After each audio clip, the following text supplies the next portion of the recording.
And keep जब दोनों का ही मतलब रखना होता है तो फिर दोनों में बेसिक डिफरेंस क्या है? वॉइस एंड साउंड जब दोनों का ही मतलब आवाज़ होता है तो फिर दोनों में बेसिक डिफरेंस क्या है? हियर एंड लिसन जब दोनों का ही मतलब सुनना होता है तो फिर दोनों में बेसिक डिफरेंस क्या है? ड्यूरिंग एंड वाइल जब दोनों का ही मतलब के दौरान होता है तो दोनों में बेसिक डिफरेंस क्या है? And see, watch and look जब इन तीनों का ही मतलब देखना होता है तो फिर इन तीनों में बेसिक डिफरेंस क्या है? क्वेश्चन बिल्कुल सिंपल है। कौन सा वर्ड ऐसा है जो हमारी ग्रामर को और भी ज़्यादा ब्यूटीफुल, और भी ज़्यादा अट्रैक्टिव एंड सुनने वाले को और भी ज़्यादा अच्छा लगेगा?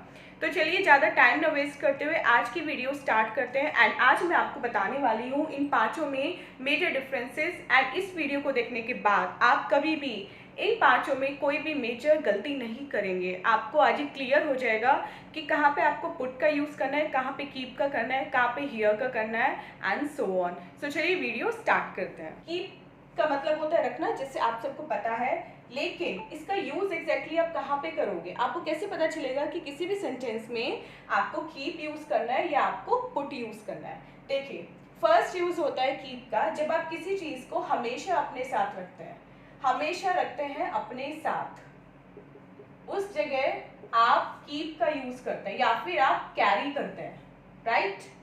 लाइक अब किसी भी कोई जैसे सपोज मोबाइल फोन है, आप हमेशा उसको अपने साथ रखते हैं, अपने साथ कैरी करते हैं, तब आप कीप का यूज करेंगे। या फिर कीप का एक और यूज तब होगा जब आप किसी को, सेकंड पर्सन को उस चीज के बारे में बताएंगे जो आप चीज रख रहे हैं हमेशा अपने साथ, उसके बारे में अगर आप किसी सेकंड पर्सन को बताते हैं तो भी आप कीप वर्ड का यूज करेंगे। ओके, तो उसका यूज हम अगर सेंटेंस में करके देखें तो हो जाएगा I always keep my phone with me. मैं हमेशा अपना फोन अपने साथ रखती हूँ। इस सेंटेंस में हमारी दोनों सिचुएशन भी कंप्लीट हो गई। लाइक हमेशा साथ रखना है, कैरी करना है, एंड मैं आपको बता भी रही हूँ, you are the second person, and मैं आपको बता भी रही हूँ कि भाई मैं हमेशा अपना फोन अपने साथ रखती हूँ। एक और एग्जाम्पल देखते हैं। माई friend always keep an inhaler with him. Keep यहाँ पे आप पुट का यूज नहीं कर सकते कि my friend always put an inhaler with him. No, वो थोड़े लंबे टाइम के लिए अपने पास रख रहा है, ठीक है? वो हमेशा अपने साथ रख रहा है एंड थोड़ा लंबे समय के लिए रख रहा है अपने पास। लाइक जैसे मैं मोबाइल लंबे समय के लिए रख रही हूँ, मैं उसे 5 या 10 मिनट में ही छोड़ने नहीं वाली हूँ। वो जब तक मैं मेरी पॉकेट में है तब तक रहेगा जब तक मुझे उसका यूज़ करना है, और जब मुझे उसका यूज़ नहीं करना है, मुझे मोबाइल को दूर रखना है, मुझे उसको चार्जिंग पे लगाना है, तब मैं उसको अपने पास से हटाऊंगी। तो इसलिए तब तक मैं मोबाइल को कीप करूंगी, मोबाइल को पुट नहीं करूंगी, मैं मोबाइल को कीप करूंगी। इसी का एक एग्जाम्पल हम और देख लेते हैं लंबे समय का। Potatoes are kept in refrigerators, या we keep potatoes in refrigerators. आपको पता है जो डीप फ्रीजर्स होते हैं उनमें हम पोटैटो पुट करते हैं, कोल्ड स्टोरेज में करते हैं। तो वो जो पोटैटो हम वहाँ पे रखते हैं, क्या हम उन्हें 5 या 10 मिनट के लिए रखते हैं? नहीं ना, हम उनको थोड़ा लंबे टाइम के लिए रखते हैं। लाइक एक पूरा सीजन के लिए रखते हैं या फिर कुछ पर्टिकुलर मंथ्स के लिए रखते हैं, कुछ फिक्स मंथ्स के लिए रखते हैं। तो ऐसी सिचुएशन में भी जहाँ पे आपको कोई भी चीज़ रखनी है या आप उस चीज़ को हमेशा अपने साथ रखते हैं, उस सिचुएशन में आप कीप का यूज़ करेंगे, वहाँ पे आप पुट का यूज़ नहीं करेंगे। क्लियर? अब देखते हैं पुट का यूज़। पुट का यूज़ हम कहाँ पे करेंगे? पुट का यूज़ हम करेंगे छोटे समय के लिए। यहाँ पे हमने पढ़ा कीप का यूज़ लंबे समय के लिए, छोटे समय के लिए। अगर हमें छोटी अवधि के लिए कोई चीज़ रखनी है तो हम किसका यूज़ करेंगे? पुट का। Example, put the cup of T on the table. अब देखिए, इस कंडीशन में अगर हम इसको हिंदी में ट्रांसलेट करें, इसका मतलब क्या है कि इस कप को टेबल पर रख दो। अब ऐसा तो नहीं होगा ना कि वो कप जो हमने टेबल पे रखा है वो वहाँ पे कई साल या कई महीने पड़ा रहेगा, ऐसा नहीं होगा ना। मैक्सिमम क्या होता है, 5 और 10 मिनट्स में हम, या कुछ ही छोटे टाइम में हम उस कप को वहाँ से उठा लेंगे। एंड जब हम किसी छोटी ड्यूरेशन की बात करते हैं, स्मॉल ड्यूरेशन की बात करते हैं, तब हम पुट का यूज़ करते हैं। Clear? He put me in an awkward situation. उसने मुझे एक ऑकवर्ड सिचुएशन में डाल दिया। अब क्वेश्चन है कि यहाँ पे मैंने पुट का यूज़ क्यों किया? मैं यहाँ पे कीप का भी तो यूज़ कर सकती थी, डालना ही तो है ना। लेकिन जो ऑकवर्ड सिचुएशन है वो हमारी ज़्यादा लंबे समय तक नहीं रहती है, ठीक है, हम बहुत जल्दी उससे ओवरकम कर लेते हैं, हम उससे बाहर आ जाते हैं। तो जिसने मुझे एक ऑकवर्ड सिचुएशन में डाला है, मैं वहाँ लंबे समय तक नहीं रहने वाली हूँ, मैं बहुत जल्दी उस सिचुएशन से बाहर आ जाऊंगी, इसलिए मैंने यहाँ पे पुट वर्ड का यूज़ किया है। ओके, सो नेक्स्ट हम बात करने वाले हैं वॉइस एंड साउंड के मेजर डिफरेंस के बारे में। आप सबको पता है कि इन दोनों का ही मतलब आवाज़ होता है, लेकिन फिर ऐसे क्या डिफरेंस है इन दोनों में कि हमें सोचने की ज़रूरत पड़ती है कि कहाँ पे हम वॉइस वर्ड का यूज़ करें या कहाँ पे हम साउंड वर्ड का यूज़ करें। सो वॉइस का यूज़ मैं आपको बताती हूँ क्या होता है। वॉइस का यूज़ वहाँ होता है जहाँ पे आवाज़ जो है वो किसी लिविंग बीइंग ने प्रोड्यूस की हो। जो आपको आवाज़ सुनाई दे रही है वो किसी लिविंग बीइंग की हो, जिसमें आपके ह्यूमन भी हो सकते हैं या फिर एनिमल्स भी हो सकते हैं। तो ऐसे कोई साउंड जो किसी सजीव के द्वारा उत्पन्न की गई हो, किसी लिविंग बीइंग के थ्रू प्रोड्यूस की गई हो, वहाँ पे आप बोलोगे वॉइस वर्ड का यूज़ करोगे। जैसे आई हर्ड अ वॉइस। अब देखिए इस सेंटेंस से आपको कुछ भी क्लियर नहीं हो रहा है कि जो वॉइस है वो किसकी है, बट आई नो कि उसने जो वॉइस सुनी थी वो किसी एनिमल की थी या ह्यूमन की थी। उसने साउंड नहीं सुनी थी, उसने आवाज़ सुनी थी। नेक्स्ट, साउंड का यूज़ कहाँ होता है? साउंड का यूज़ होता है जब जो आवाज़ आप सुन रहे हैं वो किसी नॉन लिविंग ने प्रोड्यूस की हो, लाइक टीवी, रेडियो, ये सब नॉन लिविंग थिंग्स होती हैं। एंड इनसे निकलने वाली आवाज़ को आप वॉइस नहीं बोलोगे, इनसे निकलने वाली आवाज़ को आप बोलोगे sound. Like the sound of the TV is very loud. TV की साउंड बहुत लाउड है, आप ये नहीं बोलोगे the voice of the TV is very loud. No, TV is not a living thing, TV is a non living thing. And non living जब कोई sound produce करते हैं, जब कोई आवाज़ निकालते हैं तो उसको हम साउंड बोलते हैं, उसको हम वॉइस नहीं बोलते। एंड हम ह्यूमन्स एंड एनिमल्स जो आवाज़ निकालते हैं उसको हम वॉइस बोलते हैं। Like I heard the voice of the cat, मैं ये नहीं बोलूँगी I heard the sound of the cat. No, cat is a living thing, so हम बोलेंगे I heard the voice of the cat and I heard the sound of the TV. Next difference जो हमारा है that is here and listen. ये I hope 80 to 85% को अभी भी नहीं पता होगा, क्योंकि उनको ये किसी ने बताया नहीं या फिर उन्होंने कभी ये जानने की कोशिश ही नहीं की कि इन दोनों का भी एक सेपरेट यूज़ होता है। एंड अगर इनका यूज़ हम इंटरचेंज कर दें तो फिर हम ब्लंडर क्रिएट करते हैं। एंड अगर हम बोलने में इसका यूज़ कर रहे हैं तो फिर सामने वाले को पता चल जाता है कि भाई इसकी तो ग्रामर वीक है एंड इसको जो बेसिक डिफरेंस होते हैं वही नहीं पता, एंड चलाइए इंग्लिश बोलने के लिए। ओके, सो अगर हम बात करें हियर एंड लिसन के बेसिक डिफरेंस के बारे में, तो जैसे कि इसका मीनिंग अगर हम बोलें तो दोनों का ही मतलब होता है सुनना। अगर आप कोई चीज़ सुनते हैं तो आप आप हियर वर्ड भी यूज़ कर सकते हैं उसके लिए एंड आप लिसन वर्ड भी यूज़ कर सकते हैं। लेकिन एग्जैक्टली क्या वर्ड यूज़ करना है किसी भी पर्टिकुलर सिचुएशन में, वो हम इस वीडियो में आज बात करने वाले हैं। देखिए, हियर का मतलब होता है जब आप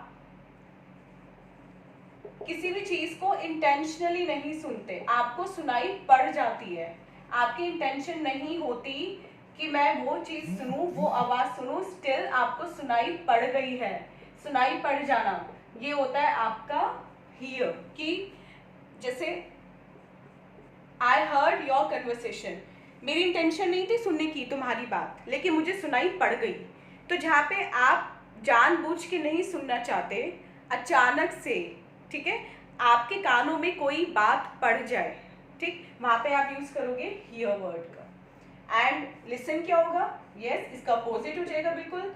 लिसन में आप क्या करोगे? आप इंटेंशनली सुनना चाहते हो वो चीज़, आप जानबूझ के सुन रहे हो, इंटेंशनली सुन रहे हो, प्लस ध्यान से सुन रहे हो वो चीज़, वहाँ पे आप यूज़ करोगे लिसन का। जैसे आई एम लिसनिंग सॉन्ग्स। अब ये सॉन्ग जो है आप जानबूझ के सुन रहे हो ना, आप जिस भी मीडियम से आप प्ले कर रहे हो वो सॉन्ग्स, वो अपने इंटेंशनली प्ले कर रहे हो, तो यहाँ पे आप यूज़ करोगे लिसन वर्ड का। अगर कोई चलते फिरते बात हम लोग सुन लेते हैं या किसी पड़ोसी की कन्वर्सेशन हमारे कान में पड़ जाती है, कुछ और भी चीज़ें ऐसी होती हैं हमारी डेली लाइफ में, वहाँ पे आप फिर हियर वर्ड का यूज़ करोगे, क्योंकि आपकी इंटेंशन नहीं थी वो बात सुनने की, ठीक है, आपने ऐसे अपने कान नहीं लगाए थे उस चीज़ को सुनने के लिए, आपके कानों में वो बात पड़ गई, ठीक है, तो आपको सुनाई दे गई। लेकिन जो चीज़ आप इंटेंशनली सुनना चाहो, ध्यान से आप सुनोगे, वहाँ पे आप लिसन वर्ड का यूज़ करोगे। Our next use is during versus while. अब आप अच्छे से जानते हैं कि ड्यूरिंग एंड वाइल इन दोनों का ही मतलब होता है के दौरान। किसी भी चीज़ के दौरान, किसी भी काम करने के दौरान अगर हम किसी दूसरी सिचुएशन के बारे में बात करते हैं तो वहाँ पे हम फिर ड्यूरिंग या वाइल का यूज़ करते हैं। इन दोनों का यूज़ के दौरान को इंग्लिश में कन्वर्ट करने के लिए होता है, इतना तो आपको पता है। लेकिन एग्जैक्टली इनका यूज़ कहाँ पे होता है? क्या आप ड्यूरिंग को वाइल से रिप्लेस कर सकते हो या वाइल को ड्यूरिंग से रिप्लेस करते हो? नहीं, आप ऐसे नहीं कर सकते क्योंकि वो टेक्निकली गलत है। अब ये आपको कैसे पता चलेगा कि टेक्निकली गलत मैं क्या कर रहा हूँ और मैं इसको कैसे रेक्टिफाई कर सकता हूँ? तो इसका एक सिंपल सा रूल है, बहुत ही इजी रूल है। देखिए, अगर आप ड्यूरिंग और वाइल के यूज़ में कंफ्यूज्ड हैं तो आप ये ध्यान रखना हमेशा, अगर आपका कोई काम हो रहा है, अगर छोटे टाइम के लिए हो रहा है, कम समय के लिए हो रहा है, ठीक है, अगर आप कोई चीज़ चल रही है, किसी चीज़ के दौरान कोई काम हो रहा है लेकिन छोटे टाइम के लिए हो रहा है, कम समय के लिए हो रहा है, तो वहाँ पे आप ड्यूरिंग का यूज़ करोगे। कैसे? जैसे nobody spoke during the presentation, presentation के दौरान कोई नहीं बोला। तो कुछ टाइम के लिए प्रेजेंटेशन थी, उसके बाद प्रेजेंटेशन खत्म हो गई तो सबने बातें करनी स्टार्ट कर दी होंगी, लेकिन जब प्रेजेंटेशन चल रही थी, जितने भी टाइम के लिए थी, तब तक कोई नहीं बोला। तो यहाँ पे आप वाइल का यूज़ नहीं करोगे।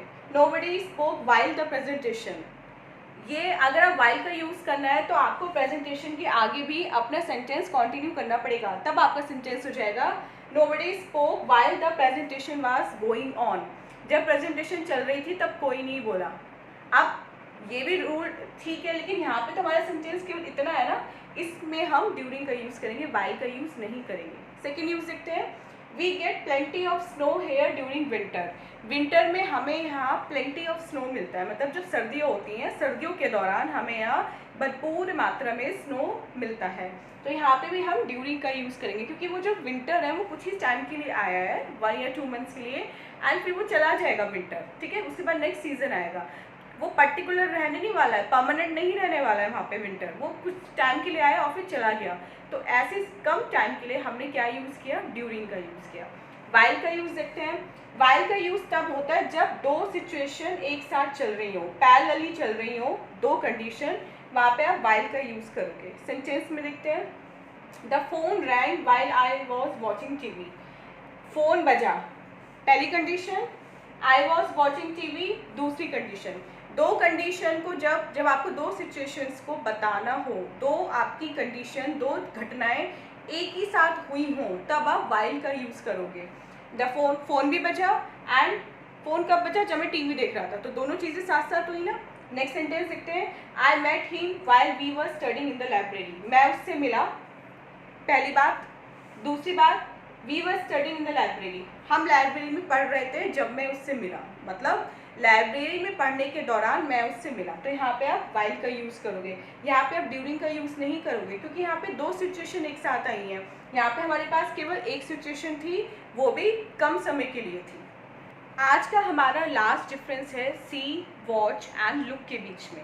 अब आपको पता है कि सी, वॉच और लुक, इन सभी का मतलब होता है देखना। किसी भी चीज़ को देखने के लिए आप इन तीनों में से किसी भी वर्ड का यूज़ कर सकते हैं, लेकिन यूज़ हमें सिर्फ यूज़ नहीं करना है, हमें सिर्फ ये नहीं जानना कि देखने की इंग्लिश क्या होती है, हमें ये जानना है कि देखने की अगर हमारे पास 3 इंग्लिश हैं तो उन तीनों में से सही जगह पे हमें कौन सा वर्ड, कौन सी इंग्लिश यूज़ करनी है। ये हमारा पर्पस है इस वीडियो को देखने का। हमारा पर्पस ट्रांसलेशन सीखना नहीं है, हमारा पर्पस है ट्रांसलेशन के साथ साथ करेक्ट यूज़ भी सीखना।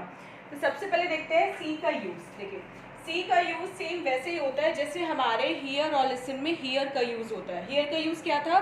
जब हम किसी बात को सुनना नहीं चाहते, वो हमारे कान में जस्ट पड़ जाती है ऐसे चलते फिरते, ऐसे सी का यूज़ होता है। जब आप किसी चीज़ को इंटेंशनली देखना नहीं चाहते, वो हमें दिख जाती है, खुद ही एविंग दिख जाती है, तब हम सी का यूज़ करते हैं। जैसे आई सी हर डेली, मैं उसे डेली देखता हूँ या देखती हूँ, मतलब मैं कोशिश नहीं करता हूँ उसे देखने की, मेरे को इंटेंशन नहीं होती उसे देखने की, स्टिल वो मुझे दिख जाती है, तो आई सी हर डेली। यहाँ पे आप सी का यूज़ करोगे, ठीक है, जब चीज़ खुद ही दिख जाए। वॉच में क्या होता है? जब आप किसी चीज़ को देखते हो एक पर्टिकुलर टाइम के लिए, जब आप देखते हो, like please watch my bag, क्या तुम मेरा बैग देखोगे, क्या तुम मेरे बैग का ध्यान रखोगे। तो जब ध्यान रखने वाली बात होती है ना, क्या तुम ध्यान से मेरा बैग देख लोगे, मतलब अब वो ऐसे थोड़ी ना कि वो लाइफ लॉन्ग हमेशा के लिए अपने बैग छोड़ के जा रहा है उस पर्सन के पास, नहीं, वो कुछ टाइम के लिए जा रहा है, कुछ मिनट्स के लिए जा रहा है, वो वापस आ जाएगा और उस पर्सन को वो रिलीव कर देगा, ठीक है। लेकिन उस पर्सन को क्या करना है, केवल कुछ टाइम के लिए उसके बैग का ध्यान रखना है। तो ऐसे केस में आप वॉच का यूज़ करोगे, ठीक है। एंड लुक का यूज़ आप कहाँ करोगे? लुक होता है जब आप इंटेंशनली किसी चीज़ को देखते हो। ये सेम ऐसे ही जैसे हियर और लिसन, ऐसे मान लीजिए सी और लुक आपस में बिल्कुल अपोजिट होते हैं। सी होता है जब बिल्कुल भी ध्यान से नहीं देखते, आपको खुद ही दिख जाती है, एंड लुक होता है जब आप ध्यान से कोई चीज़ देखना चाहते हो। जैसे लुक एट अ ट्री, उस पेड़ को देखो, आप खुद भी देख रहे हो एंड आप किसी सेकंड पर्सन को भी बोल रहे हो कि उस पेड़ को देखो, मतलब आपको एक एम है, आपके पास एक पर्पस है, आपके पास एक फिक्स्ड है चीज़ कि हाँ भाई मुझे इस चीज़ की तरफ देखना है। तो यहाँ पे आप क्या करोगे, आप लुक करोगे, उस पेड़ को जब देखोगे, आपने वो ढूंढा है पेड़, उस पेड़ की तरफ जानबूझ के देखा है, इंटेंशनली देखा है, तो आप वहाँ पे लुक का यूज़ करोगे। एंड सी का क्या यूज़ हो गया, जब आप एम में देखोगे, जो आप देखना नहीं चाहते, आपको सिंपल दिख जाती है वो चीज़। इन सब के अलावा सी के कुछ और भी यूजेस हैं और इस यूजेस को पढ़ के हम पता लगाएंगे कि बेसिकली हमारे सी और लुक में क्या डिफरेंस है। देखिए वॉच वर्ड भी इम्पॉर्टेंट है, लेकिन वॉच का एक ही इम्पॉर्टेंट यूज़ था कि किसी पर्टिकुलर टाइम के लिए अगर हम कोई चीज़ देखते हैं तो हम वॉच का यूज़ करते हैं। इसमें हम अगर कोई फिल्म देख रहे हैं या कोई फोटोग्राफ देख रहे हैं या कोई गेम देख रहे हैं तो वहाँ पे आप वॉच वर्ड का यूज़ करोगे, फिर आप सी या लुक का नहीं करोगे। बेशक आप जो मैच देख रहे हो, जो मूवी देख रहे हो, वो आप जानबूझ के देख रहे हो, लेकिन स्टिल इन 3-4 वर्ड्स के लिए आप वॉच वर्ड का यूज़ करते हो, सी और लुक का यूज़ वहाँ पे नहीं चलता। So coming back to see and look, see का यूज़ एक और होता है जब आप किसी विशेष मुद्दे को पॉइंट आउट करते हैं। जैसे आप किसी मीटिंग में हैं एंड आप कोई बात कर रहे हैं एंड आप किसी पर्टिकुलर पॉइंट पे बात कर रहे हैं, तो वहाँ पे आप ऐसे लिख सकते हैं ओ आई सी, बोलते हैं ना ओ आई सी, इस टाइप। ये होता है हमारा किसी विशेष मुद्दे को पॉइंट आउट करना, वहाँ पे हम यूज़ करते हैं सी का। जब आप कोई नई बात जानते हैं, जब आपको कोई नई बात पता होती है, आप किसी सामने वाले पर्सन को बता रहे होते हैं, वहाँ पे भी आप सी वर्ड का यूज़ करते हैं। जैसे एज यू कैन सी, फिर यहाँ इस वर्ड के बाद आप अपनी बात बतानी स्टार्ट कर देते हैं, ठीक है। जब आपको नई बात जानते हैं तो आप ऐसे बोलेंगे as you can see. Next, जब आप कोई अनुमान लगाते हैं, जैसे आपको लगता है कि वो आने वाली है या ऐसा होने वाला है, तो आप लिखेंगे I could see it coming, I could see, ये ऐसा होने वाला है, मैं अनुमान लगा सकती हूँ कि ऐसा होने वाला है, मैं देख सकती हूँ कि ऐसा होने वाला है। एंड लास्ट, जब आप किसी चीज़ को इंश्योर करते हैं, जैसे मैं ध्यान रखूँगी कि सभी अपना आउटपुट टाइम से भेजें, या मैं ध्यान रखूँगी कि सभी अपने अपने काम प्रॉपर तरीके से करें, तो वहाँ पे आप लिखोगे, आप कैसे लिखोगे, I will see to it, I will see to it that, and उसके बाद आप अपनी बात लिखोगे यहाँ पे। तो इन सब केसेस में आप लुक या वॉच का यूज़ नहीं करोगे, यहाँ पे आप सिंपल सी का यूज़ करोगे। नेक्स्ट हम बात करते हैं लुक की। लुक आपको जैसे मैंने बताया था किसी चीज़ को इंटेंशनली देखने के लिए यूज़ होता है, प्लस लुक का यूज़ होता है जब किसी चीज़ को ढूंढ रहे होते हैं। जैसे I am looking for my watch, जब आप अपनी घड़ी, जैसे यहाँ पे आप अपनी घड़ी को ढूंढ रहे हैं, आप उनको ध्यान से ढूंढ रहे हैं ना, आप ऐसे ओवरलुक नहीं कर रहे हैं, ध्यान से ढूंढ रहे हैं, तो वहाँ पे आप फिर लुक वर्ड का यूज़ करोगे, I am looking for my watch. Next, अपेक्षा करना है। अगर आप कोई चीज़ एक्सपेक्ट कर रहे हैं, जैसे आप किसी पर्सन से बात कर रहे हैं और आप उससे बोलें कि मैं एक्सपेक्ट करता हूँ कि हम जल्दी मिलेंगे, है ना, मैं उम्मीद करता हूँ हम जल्दी मिलेंगे, तो यहाँ पे आप जब आप अपेक्षा कर रहे होते हैं तो आप लुक वर्ड का यूज़ करोगे। आप यहाँ पे लिखोगे I look forward to meet you या have a meeting with you. And last, जब आप किसी पर्टिकुलर स्थिति का पता लगाते हैं, आपको लगता है कि कोई चीज़ ऐसी है ना, ऐसी आपको प्रतीत हो रही है, ऐसी लग रही है, अपीयर हो रही है ऐसी, जैसे आपको लगता है कि वो बहुत रिच है, या आपको लगता है वो बहुत गरीब है, या वो इंटेलिजेंट नहीं है, जो भी है, किसी भी कंडीशन आपको जो लगता है उसके लिए आप लुक वर्ड का यूज़ करोगे। जैसे शी लुक्स क्वाइट रिच, वो काफ़ी अमीर लगती है, तो ये आपका अजम्पशन है। अब ये तो सच्चाई तो वही जाने ना जो शी है कि वो एक्चुअल में रिच है या नहीं है, लेकिन आपको ऐसा आभास हो रहा है, आपको ऐसा प्रतीत हो रहा है, आपको ऐसे दिख रहा है, उसको देख के आपको ऐसा लग रहा है कि वो क्वाइट रिच है। सो स्टूडेंट्स, ये थे कुछ डिफरेंसेस जो हमने आज की वीडियो में पढ़े, एंड आई होप आपको डिफरेंस अच्छे से समझ में आ गए होंगे, एंड आपने इनको सिर्फ हियर नहीं किया होगा, इनको अच्छे से लिसन किया होगा, एंड मेरी वॉइस भी आप तक अच्छे से पहुंची होगी, साउंड नहीं पहुंची होगी, क्योंकि मैं एक लिविंग बीइंग हूँ। Okay, so I hope video अच्छी भी लगी होगी आपको, एंड आपको काफ़ी कुछ सीखने को भी मिला होगा इस वीडियो से। वीडियो अच्छी लगे तो अपने फ्रेंड्स के साथ व्हाट्सएप फेसबुक ग्रुप पे शेयर ज़रूर कीजिएगा, जिससे उनको भी ये यूज़फुल नॉलेज मिल सके। सो गाइस, मिलते हैं ऐसे ही अपनी नेक्स्ट एक और इंस्पिरेशनल वीडियो में। तब तक के लिए till then take care, bye bye.